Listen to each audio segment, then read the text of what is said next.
Oh, it's you. Well, feel free to come and have a little look around. I think it's time to do a little bit of behind the scenes now after making over 140 videos for YouTube and scripting a few more that didn't quite make it.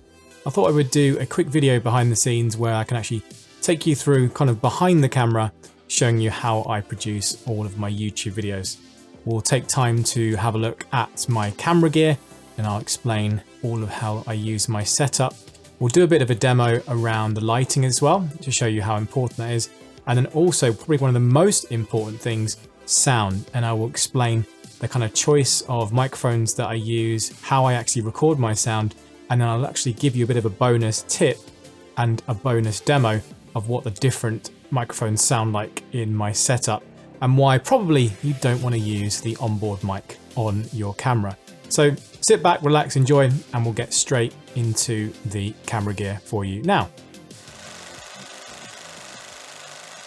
In terms of camera gear, I'm using a Sony A7 III, which I've had for a couple of years now. It's a phenomenal camera, great for everything, all the way from movies to taking really great stills as well. In terms of lens choice and how I have it kitted out, you'll see that I have a little gadget in front of that, which I'll talk about in a moment, which I will just slide off. You have to be very careful how you say that, that top part of that brand there. In terms of lens choice, I'm rocking the Sony G Master 24mm f1.4. This is a total overkill of a lens, was a big splurge. I traded a couple of other lenses in to get it. And then, of course, it's sat on a kind of small desktop tripod. What you'll notice here is I've actually got a cable dangling from the camera itself. So what I do is I actually have this plugged into the main so I don't have to worry about batteries. So that's a false battery there, which lets me power it on pretty much 24/7, which means that there's no issues at all.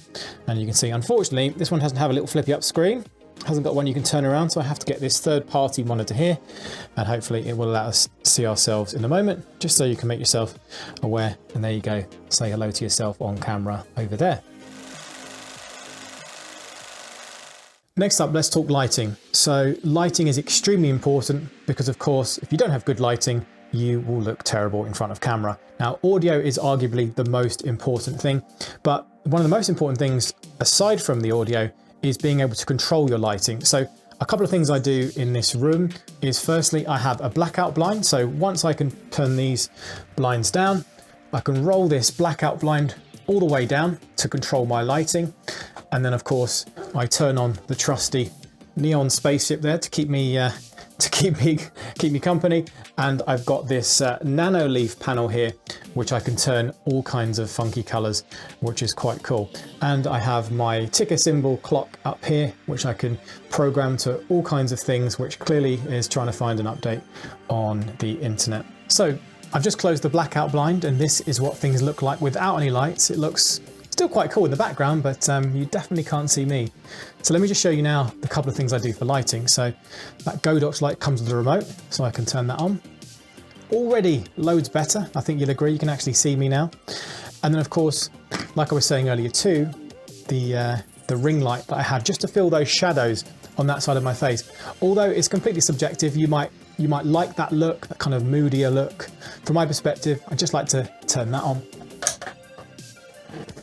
and find some kind of balance, maybe a little bit down, just something like that, which pretty much keeps things neutral.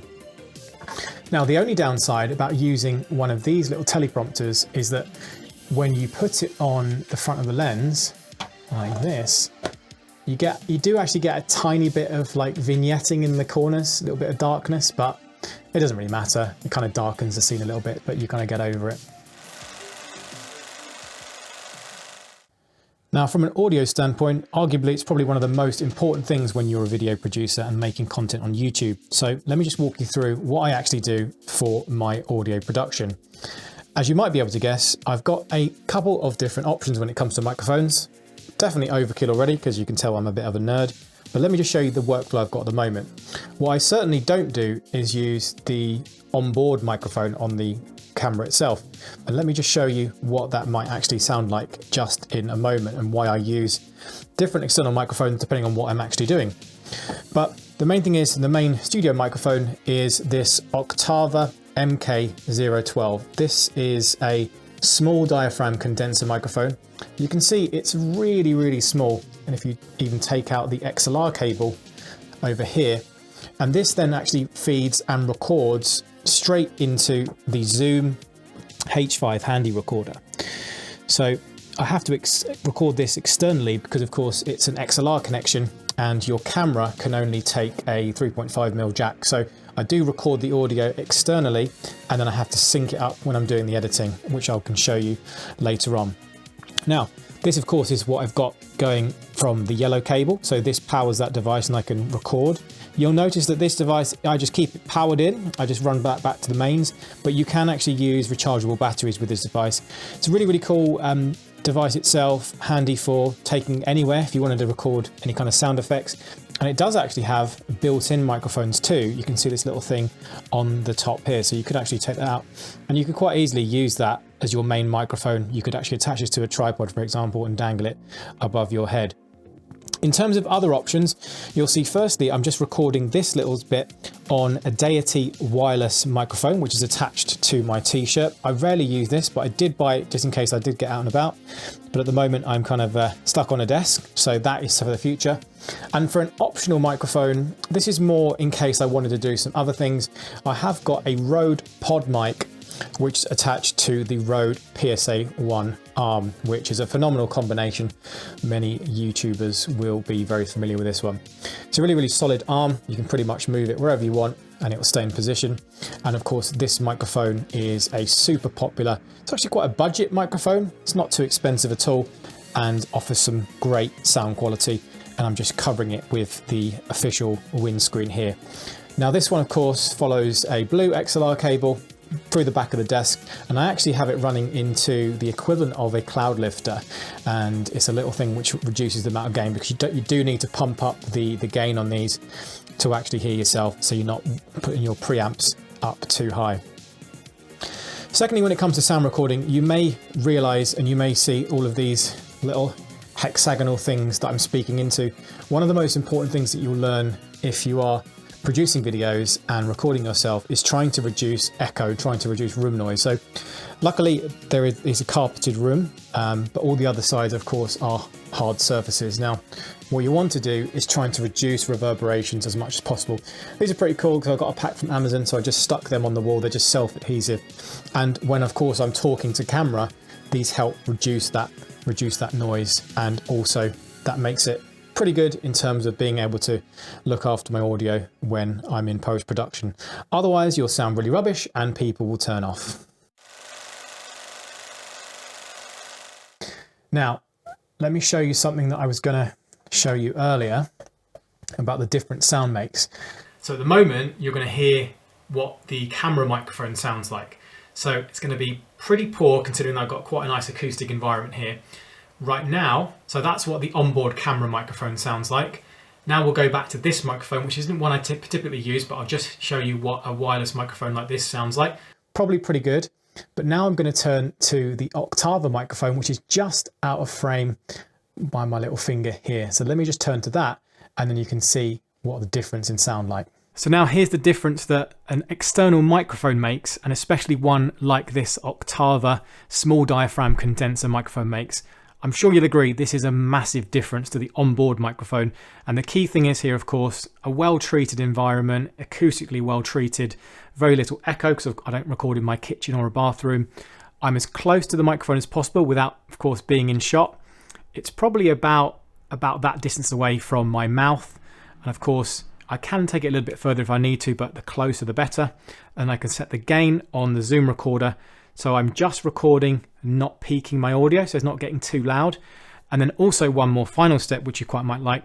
So once that raw audio is processed from the Oktava, I'll then take that into Davinci Resolve and I'll make a few more amendments. I'll tweak the EQ, so I'll boost up some of the different frequencies. I'll remove some of that noise, which you might be able to hear just very, very gently. And then this is what it sounds like when I've finally treated everything. And hopefully you agree, it's an even bigger improvement. So now let me do a final test and show you what it sounds like when everything is treated using the Oktava microphone. Hopefully you'll agree that it sounds really, really good. My voice kind of cuts through everything. It's got no boxiness, and then it allows me to kind of cut through any music or any sound effects and hopefully sound pretty good as well. And just for a comparison again, let's go straight back to the camera mic. I think you'd agree the camera mic sounds pretty poor. And this is how different and how important sound is, even though you're probably listening to this on your mobile phone. Let's again finally jump back to the Oktava microphone and let you have a listen to that one final time. And we're back on the Oktava microphone, fully processed audio, and hopefully you'll agree there's a big difference. So make sure you invest in your sound, but certainly any questions below, let me know.